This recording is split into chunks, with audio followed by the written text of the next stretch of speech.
Hermawi Taslim melihat adanya indikasi atau upaya untuk menjauhkan Anies Baswedan dengan Presiden Joko Widodo Jokowi. Taslim menyebut kalau itu merupakan politik kompor yang hanya membangun narasi kebencian dari sosok elit politik yang tak disebutkan namanya.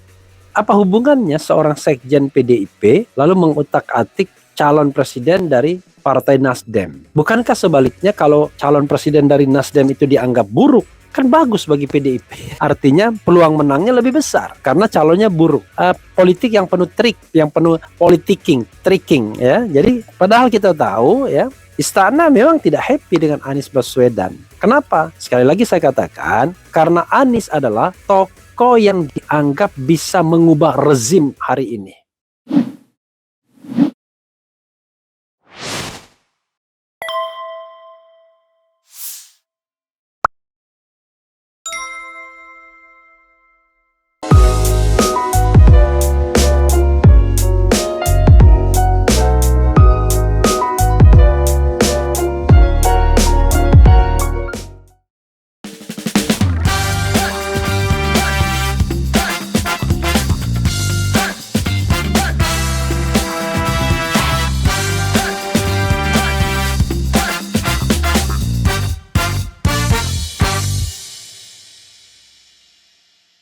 Assalamualaikum warahmatullahi wabarakatuh, Sobat RH sekalian.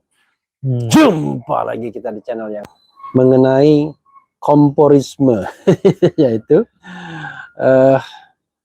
sengaja orang untuk menjauhkan Nasdem, menjauhkan Anies dengan Jokowi.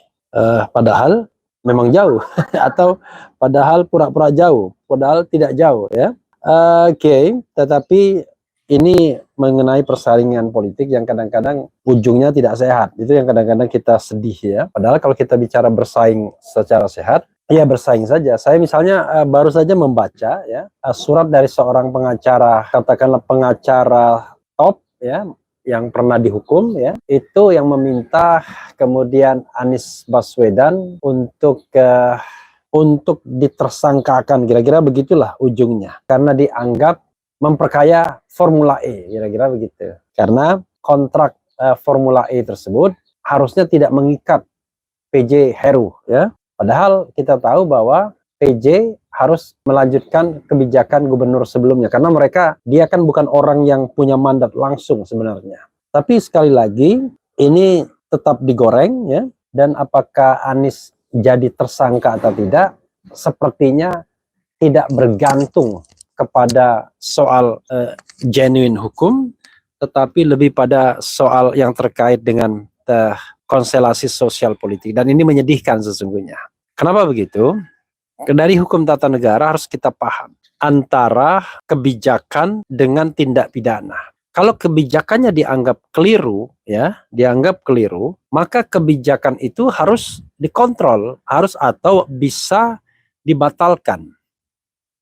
Nah, persoalannya adalah ketika kebijakan itu sudah berjalan tanpa adanya kontrol dari DPRD, tanpa adanya pembatalan dan lain sebagainya oleh mayoritas DPRD, ya kalau jangan kita suara minoritas kita kemudian dijadikan patokan, maka sesungguhnya sudah ada endorsement dari lembaga pengawas tersebut terhadap kegiatan itu. Karena kalau begini caranya, ya semua orang bisa masuk penjara, termasuk juga kereta cepat, termasuk juga MotoGP, ya.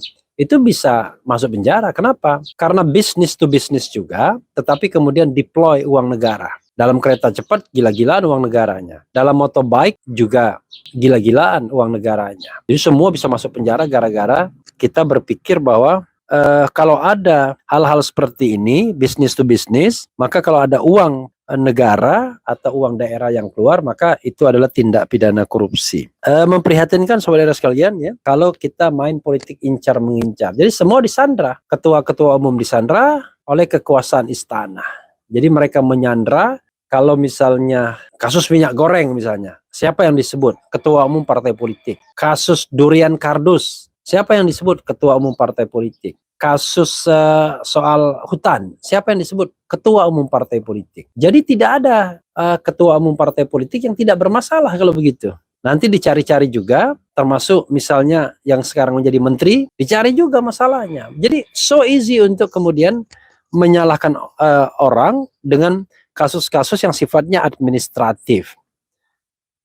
Apalagi anggaran, misalnya anggaran yang terkait dengan menteri-menteri itu besar, ya. Jadi semua orang kemudian akan masuk penjara kalau begitu caranya. Coba kita bacakan ya.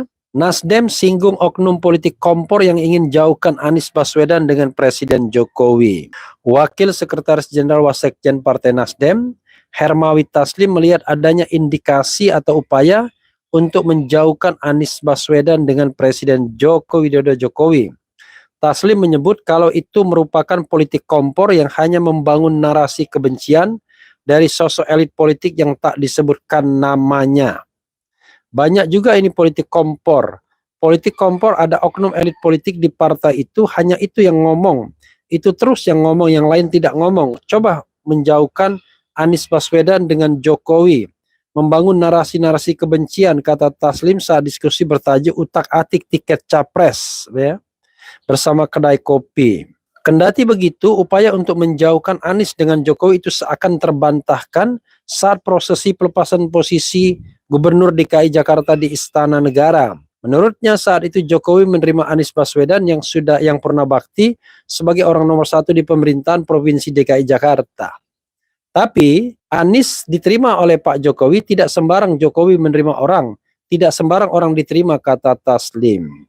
Atas hal itu dirinya menilai kalau upaya untuk mengintervensi Anies dengan politik kompor seperti yang dilakukan elit politik yang dimaksud sudah tidak mempan. Ini yang kita happy sekarang adalah upaya pengomporan presiden nggak mempan. Politik kompor tidak laku dan disitulah kematangan kita tukas dia. Diberitakan Sekretaris Jenderal DPP PDIP Hasto Kristianto menanggapi terkait momen Presiden Joko Widodo saat bertemu Ketua Umum Surya Paloh di acara HUT Partai Golkar. Awalnya awak media menanyakan perihal momen pertemuan itu yang terkesan Jokowi enggan berpelukan dengan Surya Paloh. Hasto menilai bahwa justru Surya Paloh yang kini lebih erat berpelukan dengan Anies setelah dideklarasikan sebagai calon presiden. Setahu saya kan yang suka peluk itu kan Pak Surya dengan Pak Anies, ya. Kalau dengan Pak Jokowi kan ya beliau menunjukkan seperti itu ya, kata Hasto. Hasto pun menegaskan bahwa hal ini tak usah menjadi isu politik karena rakyat pun sudah menyadari dan tahu siapa yang paling akrab. soal akrab mengakrab pun kemudian jadi masalah ya. Oke. Nggak usah jadi isu politik seperti itu. Rakyat juga sudah tahu ya. Yang akrab itu kan antara Pak Surya Paloh dengan Pak Anies. Ia juga menyebut pidato Presiden Jokowi terkait sosok capres agar mencari sosok pemimpin yang baik, sehingga dianalogikan dengan pilot dan co-pilot yang membawa tanggung jawab besar bagi keselamatan bangsa dan negara. Semua harus dilakukan dengan hati-hati. Itu kan dari sosok presiden yang bisa kita maknakan bahwa di dalam mencari sosok pemimpin, ya harus betul-betul sosok pemimpin yang memiliki rekam jejak yang baik, terang Hasto. Nanti kita kita akan singgung kenapa salahnya ini menurut saya aneh. Bukannya kalau Nasdem buruk calon presidennya kan untung PDIP ya, karena dia akan menang ya.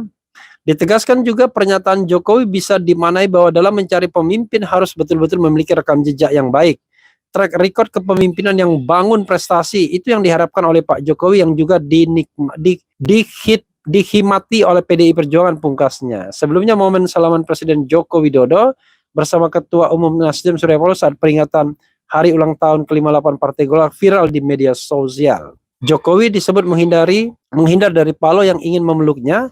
Tampak Paloh sudah memegang punggung kanan Jokowi seperti hendak memeluk, namun Jokowi tampak seperti menghindari momen tersebut. Hingga akhirnya ketum Nasdem tersebut menepuk tangan sebelah kiri Jokowi dan dibalas Jokowi menepuk pundak Surya Paloh.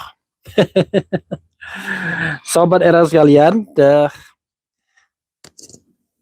inilah kalau kita bicara soal kedewasaan politik. Banyak tema yang kita bisa refleksikan dari momen seperti ini ya. Pertama soal menjauhkan ya. Kalau kita bicara menjauhkan, pertanyaannya adalah apakah Anies dan Jokowi itu dekat? Itu kan masalahnya ya kan. Saya kok tidak melihat bahwa Anies adalah orang dekat Jokowi. Justru yang terjadi seperti kata Rocky Gerung juga, istana beroposisi terhadap DKI. Bukan terbalik ya. Jadi istana dan gerombolannya dan orang-orang di sekitarnya itu beroposisi terhadap Anies Baswedan. Dan ini aneh, karena yang dioposisiin itu adalah level pemerintahan di bawah. Kalau Anies beroposisi terhadap Jokowi itu benar, karena dia level pemerintahnya di bawah dan dia tidak dalam satu arus. Itu begitu ya.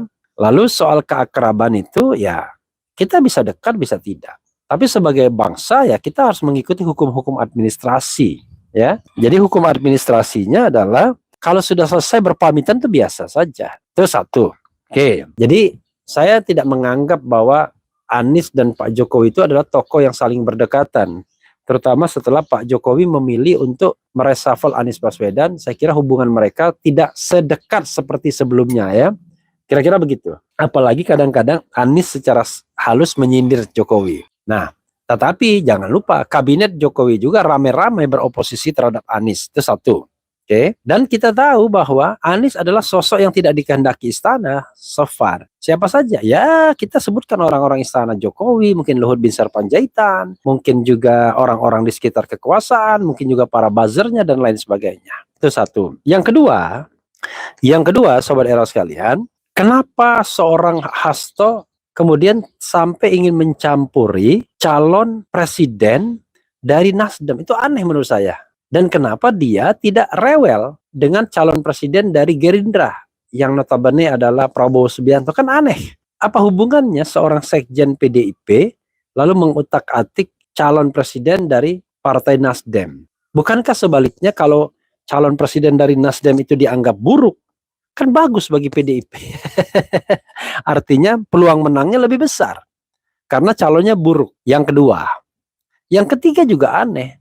Kenapa Presiden Jokowi perlu mengintervensi partai-partai politik yang ingin mencalonkan presiden di 2024? Kan dia bukan lagi calon, kecuali kalau dia masih periode pertama. Kalau masih periode pertama, itu kurang ajar ya. Karena dia mau nyalon lagi, tiba-tiba Anda sudah mencalonkan orang lain dan masih berada dalam pemerintahan. Itu kurang ajar. Tapi ini kan nggak ada kaitannya. Yang namanya Jokowi kan tidak akan nyalon lagi. Karena dia tidak nyalon lagi, wajar partai-partai itu mencari calonnya sendiri sejak sekarang. Karena perlu diperkenalkan. Jadi kalau kita tidak mendeklarasikan calon, kapan lagi? Pertanyaannya adalah, masa calon itu harus didikte oleh seorang presiden? Walaupun saya tahu Presiden Jokowi menginginkan dua calon, yaitu Ganjar Pranowo dan Prabowo Subianto. Dia tidak menginginkan Anies menjadi calon presiden. Nah, mungkin itu kemarahannya terhadap Partai Nasdem yang akhirnya membuka peluang Anies terbuka setelah sebelumnya mengcapture atau mengakomodasi Partai Amanat Nasional untuk masuk dalam pemerintahan sehingga oposisi itu memiliki kursi kurang dari 20%, yaitu Demokrat dan PKS. Dan pagi-pagi Sekjen Hasto sudah mengatakan tidak mau berkoalisi dengan Demokrat dan PKS. Jadi sahabat era sekalian, ini hal yang menurut saya politik yang penuh trik, yang penuh politicking, tricking ya. Jadi padahal kita tahu ya, istana memang tidak happy dengan Anies Baswedan. Kenapa? Sekali lagi saya katakan, karena Anies adalah tokoh yang dianggap bisa mengubah rezim hari ini. Ya. Tokoh yang bisa dianggap mengubah rezim hari ini. Nah, mereka menginginkan rezim itu tidak berubah. Kalau yang menang adalah katakanlah Ganjar Pranowo, maka betul-betul kelanjutan. Kalau yang menang Prabowo, mungkin juga Prabowo lebih mau berkompromi dengan rezim hari ini. Kalau kita bicara rezim itu sebuah bangunan kekuasaan yang tidak saja diisi oleh orang-orang yang secara formal memerintah, tapi juga behind the scenes-nya ya. Tokoh-tokoh yang ada di belakang layarnya, terutama tokoh-tokoh yang kuat dari sisi ekonomi yang kadang-kadang kita katakan oligarki. Jadi itu beberapa catatannya ya. Saya merasa aneh ya. Memang kalau seandainya Anies berjauhan atau tidak dekat Jokowi masalah? Enggak masalah. Justru Anies perlu menjadi antitesis dari pemerintahan sekarang. Bisa dibayangkan sekarang kalau misalnya Anies itu sama persis dengan Jokowi, sama persis dengan Ganjar, sama persis dengan Prabowo. Maka kita tidak punya alternatif kepemimpinan ke depan yang barangkali jauh lebih baik. Dan jangan lupa, tingkat kepuasan terhadap pemerintah sekarang turun tinggal 62,1%. Artinya kita memang butuh sebuah pemerintahan dan rezim yang baru yang barangkali jauh lebih menjanjikan sebagai new hope ya. Nah, kalau persepsi new hope itu mungkin saja Anies Baswedan, tapi jangan lupa upaya kriminalisasi terhadap Anies Baswedan kencang sekali. Jadi kalau seandainya KPK mau go forward, dukungan sudah muncul di mana-mana untuk mengkriminalkan Anies ya. Termasuk yang tadi saya katakan dari seorang lawyer senior yang barangkali baru keluar dari penjara juga ya, saya kira ya. Oke, Sobat Era sekalian, coba kita Teguh Santoso, kenapa Anies? Siapa Anies? Seberapa besar kekuatan Anies? Kenapa Pak? Apalagi nih? Kenapa Pak Anies menjadi the common enemy? Apakah sebegitu berbahayanya beliau? Apakah di 2024 bakal menjadi rise of the right wing movement? Ya kan? Itu juga yang menjadi pertanyaan saya ya. Kalau oligarki itu kuat secara ekonomi, 5 keluarga itu menguasai 40% GDP, kemudian mungkin kurang dari 100 orang menguasai 80% GDP, kenapa takut? Kira-kira begitu kan? Kenapa takut? Nah, mungkin saja yang mereka khawatirkan adalah ledakan partisipasi. Jadi kalau ada people participation in election, mereka khawatir karena itu adalah kekuatan yang akan membuat ketar-ketir oligarki kekuasaan ini. Tapi kalau presidennya sudah bisa dikendalikan, enak mereka ya. Jadi begitu Sobat Era sekalian ya. Walaupun saya nggak yakin kalau Anies berkuasa akan berubah secara drastically ya, secara drastis. Karena apa? Ketika dia memimpin DKI saja, nggak ada hal-hal yang misalnya menunjukkan kemudian tiba-tiba DKI menjadi sangat kanan. Orang gereja, pembangunan gereja juga diloloskan lebih banyak daripada pembangunan masjid. 30 gereja melawan berapa? Cuma belasan masjid ya. Jadi kalau kita lihat latar belakang Anies itu latar belakangnya pendidikan modern semua. Tidak ada pendidikan agama dalam pengertian formal. SD-nya di Jogja, SD umum. Kemudian SMP-nya juga SMP umum. SMA-nya SMA umum. Kemudian S1, S2, S3-nya umum. Bahkan S2 dan S3-nya di Amerika Serikat. Jadi tidak ada jejak kanan di Anies yang perlu dikhawatirkan. Ketika orang pilkada DKI ribut, ya itu kan fenomena dukung-mendukung, biasalah.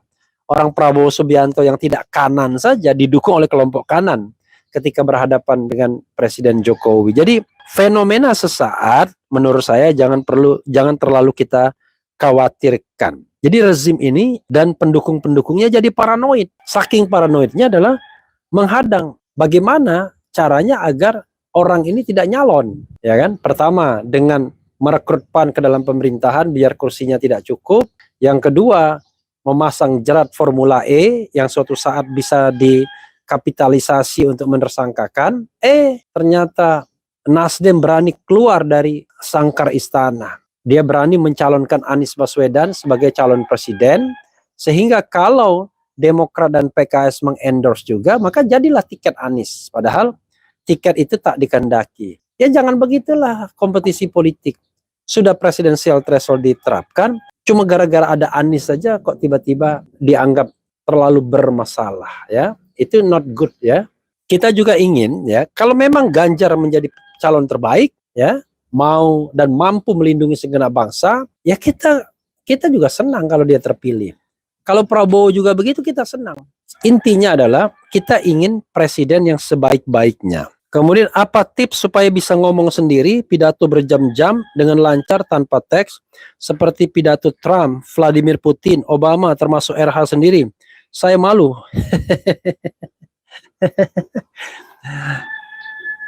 Tipsnya, pertama ya kan, harus biasa. Yang kedua, ya harus banyak baca, ya kan? Harus ada ilmu pengetahuannya. In your back mind itu harus ada suatu pengetahuan yang harus bisa disampaikan. Oke.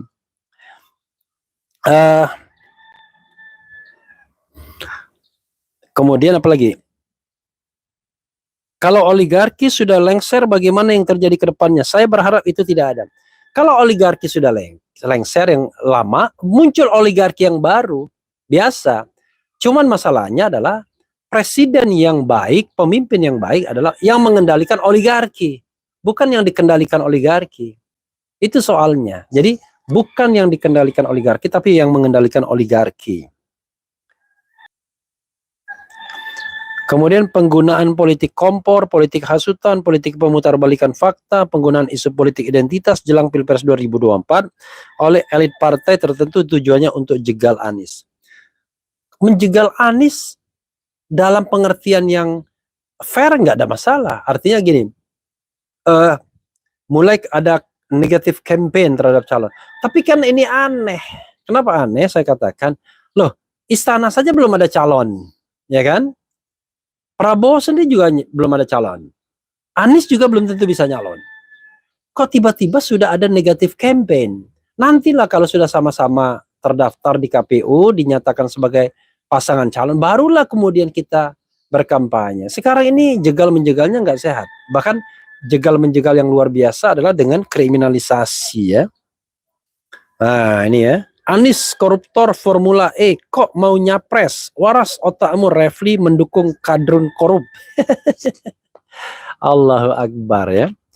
Jadi sobat era sekalian ya. Sekali lagi saya katakan, kalau korupsi itu ditentukan dari pelanggaran aturan administratif, maka semua orang akan masuk penjara. Ya. Dalam kasus kereta cepat, semua orang yang terlibat masuk penjara. Bahkan Presiden Jokowi sendiri bisa dipenjarakan kalau begitu. Kenapa?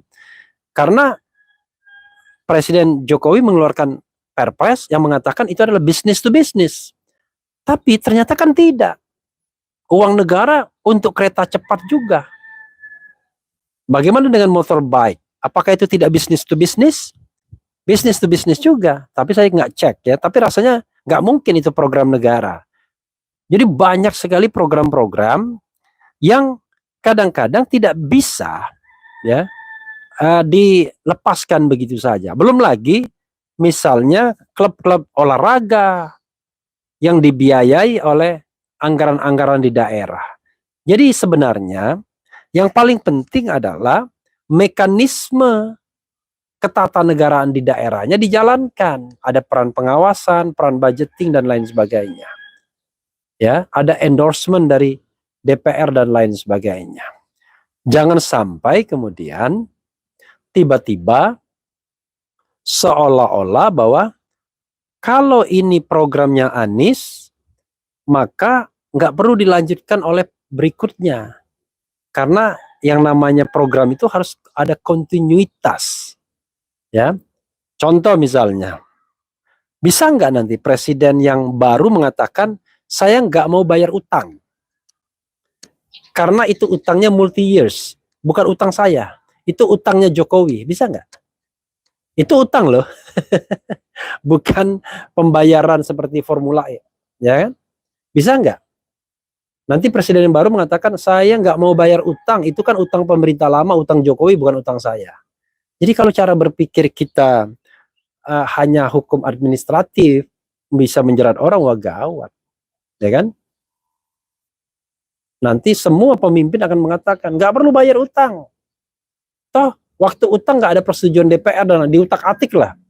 Kalau kita bayar itu korupsi, itu melanjutkan dan lain sebagainya dan lain sebagainya. Misalnya kereta cepat misalnya, ya. Begitu pemerintahan yang baru mengatakan enggak, saya nggak mau. Ini bukan urusan saya. Mangkraklah proyek itu, ya kan? IKN misalnya. Oh enggak, saya nggak mau keluar duit. Ini kan proyek kamu dan lain sebagainya. Makanya proyek itu ketika dia mau berjalan selalu dia harus dievaluasi. Nah, dalam konteks ini kritik boleh. Saya sendiri menganggap nggak penting lah ke Formula E. Tapi kalau kemudian itu dijalankan dan sukses, lalu diutak-atik, padahal DPRD-nya tidak mempermasalahkan yang mayoritas, maka menjadi aneh kalau kemudian dibawa ke ranah korupsi. Kalau dibawa ke ranah korupsi begitu semua, maka Presiden Jokowi bisa kena korupsi juga. Ya kan? Karena tadi misalnya fenomena kereta cepat, yang perpresnya business to business, tiba-tiba kok ada uang negara yang dideploy ke sana. Gitu loh. Ya. Motorbike coba kita cek. Business to business enggak? Kemudian coba kita cek yang namanya jalan tol, business to business enggak? Jadi jangan terlalu mudah lah untuk mengkriminalkan orang, kecuali memang orang itu nyuap, orang itu menerima sogok dan lain sebagainya, ya wajar lah kalau kemudian diutak-atik. Tapi kalau tidak terbukti menerima uang, menerima suap dan lain sebagainya, ya jangan terlalu mudah mengkriminalisasi kebijakan. Oke, apalagi ya? Sudah saatnya kita memilih pemimpin untuk mensejahterakan rakyat, bukan untuk mengkayakan oligarki. Pilihan rakyat jatuh ke Pak Anies Baswedan. Ya, kita tahulah, artinya bisa iya, bisa tidak. Tapi intinya adalah saya dan kita semua menginginkan yang namanya a genuine presidential election. Sebuah pemilihan presiden yang genuine, ya. Ya udah biasa saling cekal di politik, tapi kenapa presiden malah seolah mengatur peta capres? That's the problem, ya. Kenapa Presiden Jokowi langsung turun tangan untuk mengatur siapa yang menjadi presiden, siapa yang tidak? Padahal kalau dia mencontoh seperti SBY, membiarkan a fair competition, maka ya kita harapkan siapapun yang dipilih oleh rakyat asal pemilunya jujur dan adil, ya kita legowo. Tapi kalau dari awal mendesain, justru it is a question. Kenapa Pak Jokowi tidak menjadi negarawan, tapi tetap ingin mengontrol Pilpres 2024 yang dia sendiri sebenarnya tidak lagi sebagai presiden. Jadi makomnya harus naik menjadi negarawan. Tapi walau alam, ya, kita tidak tahu something behind atau the skenario, ya, behind the stage. Kita nggak tahu bagaimana skenario di belakang panggungnya. Sobat sekalian, itu saja. Wassalamualaikum warahmatullahi wabarakatuh. Ciao.